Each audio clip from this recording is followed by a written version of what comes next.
Bagaimana caranya melepaskan diri dari kekangan orang lain? Itu gini. Good question.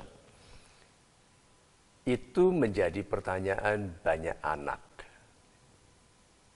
untuk keluar dari bayang-bayang orang tuanya yang kuat, atau keluar dari kendali sahabatnya atau temannya yang kuat, atau dari pengaruh dari guru sejak anak-anak gitu, kemudian menjadi sahabat di masa tua, dan gurunya karena mengambil keuntungan dari statusnya lalu memanipulasi bekas muridnya.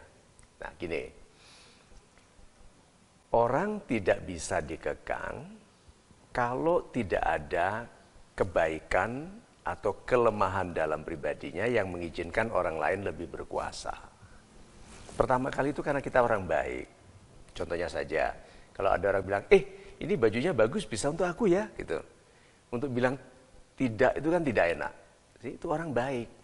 Orang tidak baik bilang enak saja, gitu kan. Ini dagangan, gitu. Tapi kalau orang baik sungkan. Nah, ada orang yang ahli menggunakan kebaikan kita, rasa sungkan kita, rasa tidak enak kita, sehingga mengambil keuntungan dengan permintaan-permintaan atau perintah-perintah langsung. Nah, kadang-kadang dia tidak memerintah, tapi gayanya yang langsung, yang direct, ini membuat kita seperti ditekan. Kita kan tipe yang, kalau itu tidak dipakai, apakah bisa untuk saya? Kalau dia tidak, ini untuk aku ya, langsung. Nah, ada orang-orang yang begitu. Jadi kalau kita itu pribadi yang baik, yang lembut, yang halus, yang tidak enakan, yang sungkanan, begitu, bergaul dengan orang-orang seperti itu, atau orang tuanya seperti itu, pamannya, tantenya yang seperti itu, memang akan merasa terkendali karena terintimidasi. Nah, sekali kita izinkan ini, kita dikendalikan melalui rasa sungkan kita. Jadi yang sebetulnya memberikan izin dikendalikan itu kita. Itu akan mengulang karena orangnya memiliki keyakinan untuk meminta dengan lebih tegas, kita semakin tidak enak karena tadinya boleh. Gitu. Nanti kalau kita menolak, dia bilang kan kemarin oke, nggak apa-apa. Kenapa sekarang nggak boleh? Gitu. Lalu dia menggunakan cara-cara manipulatif yang lain, misalnya lupa teman ya, gitu kan? You nggak ingat ya waktu dulu saya bantu, you masa nggak ingat dulu? Nah, cara-cara ini semakin lama itu semakin buruk. Yang menjadikannya menyiksa adalah perasaan seperti tidak berdaya, seperti tidak ada pilihan lain untuk bilang tidak. Nah, sekarang kita mengerti dulu, ini deritanya banyak orang. Dalam pernikahan juga begitu.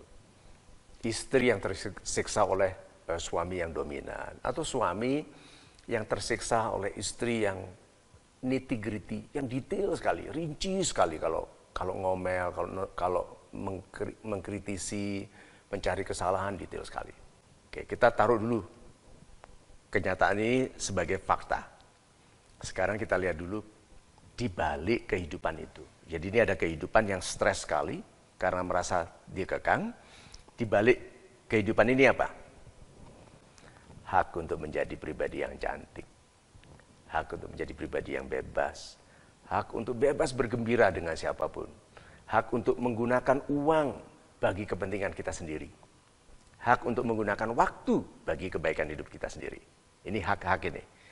Semua hak ini rusak karena pengendalian-pengendalian di sini. Nah, bagaimana loncatnya? Bagaimana sikap orang yang terkendali melalui intimidasi ini dalam hubungan ini ke menjadi pribadi yang bebas? Nih. Kenali dulu mengapa Anda mengizinkan orang-orang ini mengendalikan Anda. Kenali. Biasanya satu, rasa minder. Rasa tidak percaya diri kita. Kalau tanpa mereka kita tidak punya bentuk. Jadi istilah gini.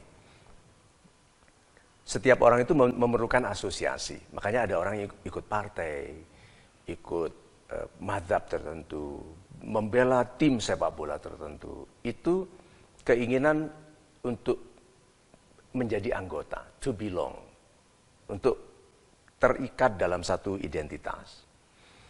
Nah, karena kita minder, kita mengambil yang terdekat. keluarga, teman, extended family, keluarga kepanjangan seperti paman, bude. Itu kita ambil karena dekat, kita kenal. Teman sejak kecil, guru di sekolah, ini. Karena minder, yang diambil ini. Nah, kalau yang pas diambil sebagai sahabat yang lebih kuat itu manipulatif, mengambil keuntungan dari rasa minder kita diperdaya, kita digunakan atau dieksploitasi. Jadi, cara pertama, fight your own low self-confidence. Selesaikan dulu rasa tidak percaya diri yang rendah itu dengan menjadi pribadi Anda sendiri. Untuk mulai pertama, berani salah. Berani salah. Jangan cara gini, maaf ya saya tidak bisa lagi. Terus dia bilang, tapi kan gitu. Diam. Say no until your tongue bleeds. Istilah gini, katakan tidak sampai lidahmu berdarah. Bisa nggak latihan begitu? Enggak. Enggak. Pokoknya enggak, gitu kan? Udah berdarah nggak? Oh belum, gitu. Enggak gitu terus. Banyak orang yang sedang dalam tekanan seperti ini tidak bisa bilang tidak. Dan anehnya itu berlangsung bertahun-tahun loh. Katakan saja mulai dari anak-anak sampai perjaka sampai sudah tua dan stres. Mulai dari gadis kecil, gadis muda, sampai menua sebagai wanita muda yang masih dalam kendali. Nah, sekarang belajar yuk bilang, no, enggak, maaf. Direndahkan, diintimidasi, bilang apa? Ini makanan sehari-hariku dulu. Direndahkan, kan kamu enggak berbakti kepada orang tua? Tidak, saya berbakti kepada orang tua dengan menjadi pribadi yang lebih mandiri. Tidak dengan menjadi anak yang bekerja untuk kerugiannya sendiri hanya karena keuntungan sementara orang tuanya dalam hati ini yang tidak amanah. Tidak, aku berhak. Kenapa? Orang tuaku lebih berbahagia melihatku bebas dan sukses daripada sebagai anak penurut yang gak jadi apa-apa. Gitu. Adik, ya sorry.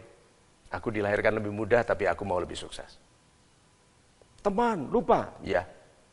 Gitu. Lupa kamu? Enggak, saya lupakan. Saya ingat kamu baik dulu kepadaku, tapi kebaikanmu tidak cukup untuk menjadikanku lebih buruk sekarang. Maaf. Terus nanti kalau saya nggak punya teman, bagus. Nggak punya teman nggak baik kok. Pertanyaan ini, kalau saya nggak diaku anak, nah itu jangan sampai. Kalau saya kehilangan orang tua, jangan sampai. Jaga silaturahim, penghormatan yang baik kepada orang tua, tapi pastikan kita mandiri. Itu sulit sekali, terutama kalau orang tua yang mengendalikan kita dengan cara yang tidak amanah. Maka syukuri kalau ada orang tua yang mengizinkan anaknya hidup dalam masa depan yang bebas, dan siasati dengan anggun, dengan elegan, penuh kasih kalau orang tuanya karena kurang pengertian, bersifat tidak amanah dalam mengambil keuntungan dari kebaikan hati anaknya. Itu.